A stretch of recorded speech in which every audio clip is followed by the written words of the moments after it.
அனைவருக்கும் வணக்கம். கடந்த 2 வாரத்தில் பெட்ரோல் டீசல் விலை 4 முறை உயர்த்தப்பட்டு இருக்கிறது. அடித்தட்டு வர்க்க மக்கள், மத்தியதர வர்க்க மக்கள், உழைப்பாளி மக்கள் இவங்கெல்லாம் இந்த விலை உயர்வுனால கடுமையாக பாதிக்கப்பட்டிருக்கிறார்கள். ஏங்க பெட்ரோல் டீசல் விலையை உயர்த்துறீங்கன்னு கேட்டால் அரசாங்கம் என்ன சொல்கிறாங்க? இல்லைங்க, மேற்காசியாவில் அமெரிக்காவுக்கும் ஈரானுக்கும் இடையில போர் நடக்குது. இதனால சர்வதேச மார்க்கெட்ல கச்சா எண்ணெயினுடைய விலை உயர்ந்துருச்சு. ஆகவே பெட்ரோல் டீசல் விலையை நாங்கள் உயர்த்த வேண்டிய கட்டாயம் இருக்கிறது என்று சொல்கிறார்கள். இது ஊரை இயக்கிற வேலை. ஏன்னு சொன்னா சர்வதேச மார்க்கெட்ல கச்சா எண்ணெய் விலை மிக குறைவாக இருந்த போதும் நம்ம நாட்டில் பெட்ரோல் டீசல் விலை அதிகமாக தான் இருந்துச்சு. உதாரணமா இப்ப இந்த மேற்காசிய போர் ஆரம்பிக்கிறதுக்கு முன்னாடி பிப்ரவரி 28ஆம் தேதிக்கு பிறகு சர்வதேச மார்க்கெட்டில் கச்சா எண்ணெயினுடைய விலை ஒரு பேரல் 73 ரூபாய். திருவாளர் மோடி அவர்கள் இந்த நாட்டில் பிரதமராக பொறுப்பேற்றதற்கு பிறகு 2015ஆம் ஆண்டில் சர்வதேச மார்க்கெட்டில் கச்சா எண்ணெயினுடைய விலை எவ்வளவுன்னு சொன்னால் ஒரு பேரல் $52 தான். அதற்கு அடுத்த ஆண்டு 2016ஆம் ஆண்டு கச்சா எண்ணெயினுடைய விலை ஒரு பேரல் $44 தான். அப்போல்லாம் பெட்ரோல் டீசல் விலையை இந்த அரசாங்கம் குறைக்கலை. பெட்ரோல் டீசல் மேலே வரியை போட்டு லட்சக்கணக்கான கோடி ரூபாய்களை அரசாங்கம் வசூலித்து அதையெல்லாம் இந்த நாட்டில் இருக்கக்கூடிய பெருமுதலாளிகளுக்கு பல்வேறு சலுகைகளாக அறிவித்தார்கள் என்பது தான் உண்மை. அது மட்டுமல்ல, திருவாளர் அம்பானி இவர் திருவாளர் மோடி அவர்களுடைய நெருங்கின நண்பர். எண்ணெய் வர்த்தகத்தில் இருக்கிறார். குஜராத்தில் இருக்கிற ஜாம் நகரில் இவருக்கு ஒரு மிகப்பெரிய எண்ணெய் சுத்திகரிப்பு ஆலை இருக்கிறது. பெட்ரோல் டீசல் விலை உயர்ந்தால் அரசாங்கத்துக்கு வருமானம் அதிகரிக்கிறது என்பது மட்டுமல்ல, திருவாளர் அம்பானி அவர்களுடைய லாபமும் அதிகரிக்கிறது என்பதுதான் உண்மை. இது ஒரு பக்கம் இருக்க, இப்போ மேற்காசிய போர் முடிவுக்கு வருமா அல்லது நீண்டு கொண்டே போகுமா? இதை தான் இந்த காணொலியில் பார்க்க போகிறோம். இது தீக்கதிரின் உலக பார்வை. மேற்காசிய போர் நீண்டு கொண்டே செல்வதற்கான வாய்ப்பு ரொம்ப குறைவுங்க. ரொம்ப குறைவு. ஏன்னா இதில் அமெரிக்காவினுடைய கை ஏற்கனவே ரொம்ப இறங்கி போயிடுச்சு. எப்படியாவது ஒரு கௌரவமான வழியில் இந்த போரை விட்டு வெளியில் போகிறதுக்கான வழியை இன்றைக்கு திருவாளர் ட்ரம்ப் அவர்கள் தேடிக்கொண்டிருக்கிறார் என்பது தான் உண்மை. இந்த மேற்காசிய போர் நீண்டு கொண்டே செல்வதற்கான வாய்ப்புகள் ரொம்ப குறைவு. இதற்கு முக்கியமான காரணம் ஈரான் மக்களினுடைய வீரம். அமெரிக்காவும் இஸ்ரேலும் ஒரு சேர ஈரானை தாக்கி அந்த நாட்டினுடைய உச்சபட்ச தலைவர் அயத்துல்லா அலி கமைனி உள்பட பல உயர்மட்ட தலைவர்களை படுகொலை செய்தது, ஈரானில் கடுமையான சேதங்களை ஏற்படுத்தியது. இதை எல்லாத்தையும் தாங்கி கொண்டு ஈரானிய மக்களும் ஈரானிய அரசாங்கமும் அமெரிக்க ஏகாதிபத்தியத்தை எதிர்த்து போராடினார்கள். உண்மையிலேயே ஈரான் தங்களுக்கு இப்படி ஒரு பதிலடி கொடுக்கும் அப்படின்னு சொல்லி அமெரிக்கா கனவுல கூட நினச்சி பார்க்கல. ரொம்ப அதிகமான டீட்டெயில்ஸுக்குள்ளே நான் போக வேண்டிய அவசியம் இல்லை. அமெரிக்காவினுடைய USS ஆப்ரஹாம் லிங்கன் விமானந்தாங்கி கப்பல் ஈரானால் கடுமையாக சேதப்படுத்தப்பட்டு பாரசீக வளைகுடாவிலிருந்து பல ஆயிரம் கிலோமீட்டர்களுக்கு அப்பால் பாதுகாப்பாக எடுத்து செல்லப்பட்டது என்பது உண்மை. அமெரிக்காவினுடைய அதிநவீனமான F-35 போர் விமானங்கள் பல போர் விமானங்களை ஈரான் சுட்டு வீழ்த்தி இருக்கிறது. அது மட்டுமல்ல, அமெரிக்காவுக்கு இன்றைக்கு என்ன நெருக்கடி வந்திருக்கிறது? அமெரிக்கா ஈரானை அடித்தால் ஈரான் வளைகுடாவில் இருக்கக்கூடிய அமெரிக்காவினுடைய கூட்டணி நாடுகளை அடிக்கிறது.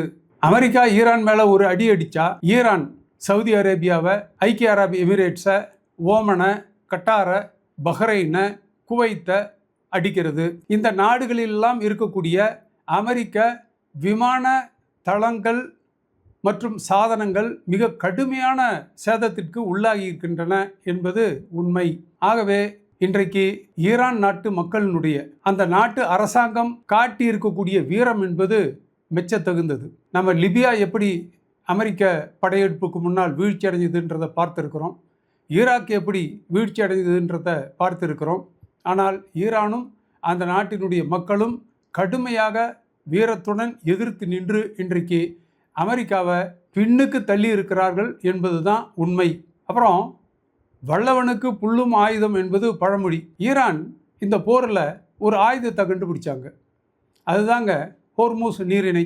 இந்த ஹோர்மூஸ் நீரிணை வழியாக தான் உலகத்தில் உற்பத்தியாகக்கூடிய 20% கச்சா எண்ணெய் எடுத்து செல்லப்படுகிறது.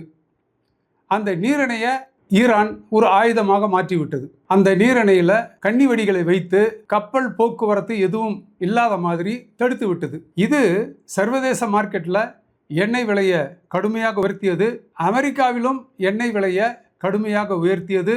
இதனால் அமெரிக்காவும் கடுமையான நெருக்கடியை சந்திக்க வேண்டி வந்தது.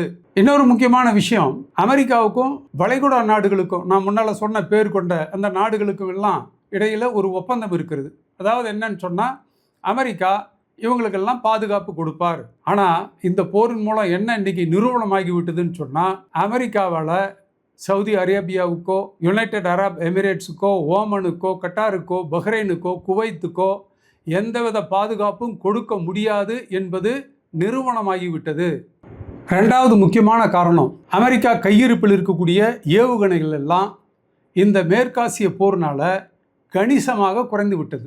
அமெரிக்காவினுடைய பாதுகாப்பு தலைமையகமான பென்டகனில் இருக்கக்கூடிய இராணுவ வல்லுநர்கள் தொடர்ந்து திருவாளர் ட்ரம்ப் அவர்களையும் அமெரிக்க அரசாங்கத்தையும் எச்சரித்து கொண்டே இருக்கிறார்கள். இந்த மாதிரி நமக்கு இருப்பில் இருக்கக்கூடிய ஏவுகணைகள், வெடிகுண்டுகள் எல்லாம் காலி ஆயிடுச்சுன்னு சொன்னால், திடீர்னு நாளைக்கு சீனாவோ ரஷ்யாவோ நம்ம தாக்கினாக்கா நம்மளுடைய நிலைமை ரொம்ப கிரிட்டிக்கலாக போயிடும் என்று இந்த இராணுவ வல்லுநர்கள் தொடர்ந்து ட்ரம்ப்பை எச்சரித்து கொண்டே இருக்கிறார்கள்.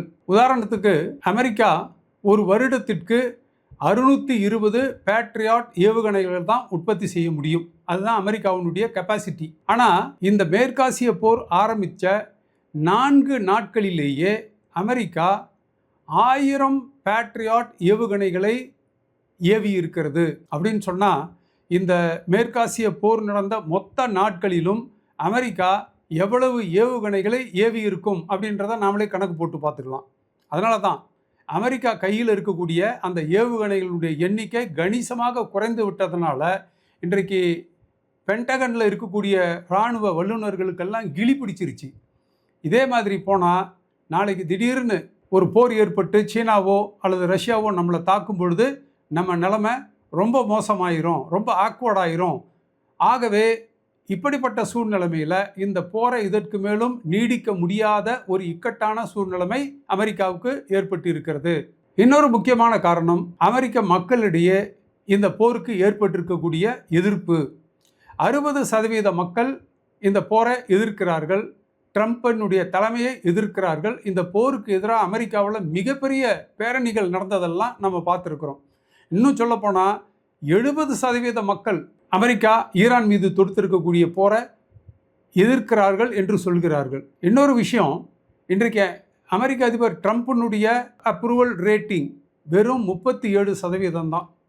சமீப காலங்களில் எந்த அமெரிக்க அதிபரினுடைய அப்ரூவல் ரேட்டிங் இந்த அளவுக்கு குறையலை. இப்போ இந்த சூழ்நிலைமையில தான் நவம்பர் மாதத்தில் அமெரிக்காவில் நாடாளுமன்றத்திற்கு தேர்தல் நடக்க இருக்கிறது. இந்த தேர்தலில் ட்ரம்ப் அவர்கள் சார்ந்து இருக்கக்கூடிய குடியரசுக் கட்சி நிலைமை இதே மாதிரி நீடித்தா ஒரு படுதோல்வியை சந்திக்கும் என்ற சூழ்நிலைமை ஏற்பட்டு இருக்கிறது. இது இன்றைக்கு ட்ரம்பின் மீதும் குடியரசுக் கட்சியின் மீதும் அமெரிக்க அரசாங்கத்தின் மீதும் ஒரு மிகப்பெரிய நிர்பந்தத்தை ஏற்படுத்தி இருக்கிறது. போரை இதற்கு மேலும் நீடிக்கக்கூடாது, உடனடியாக ஏதாவது ஒரு சாக்கு போக்கு சொல்லி போரை முடித்து கொள்ள வேண்டும் என்ற கட்டாயம் இன்றைக்கு ட்ரம்புக்கு ஏற்பட்டு இருக்கிறது. இன்றைக்கு பாகிஸ்தான், கட்டார் போன்ற நாடுகள் அமெரிக்காவுக்கும் ஈரானுக்கும் இடையில் ஒரு போர் ஓய்வை, ஒரு போர் நிறுத்த ஒப்பந்தத்தை ஏற்படுவதற்கான முயற்சிகளை செய்து வருகிறார்கள். அவர்கள் கிட்டத்தட்ட ஒரு MOU, ஒரு புரிந்துணர்வு ஒப்பந்தத்திற்கான நகலை அவர்கள் உருவாக்கி இருக்கிறார்கள். இதனுடைய முக்கியமான ஷரத்துக்கள் என்ன?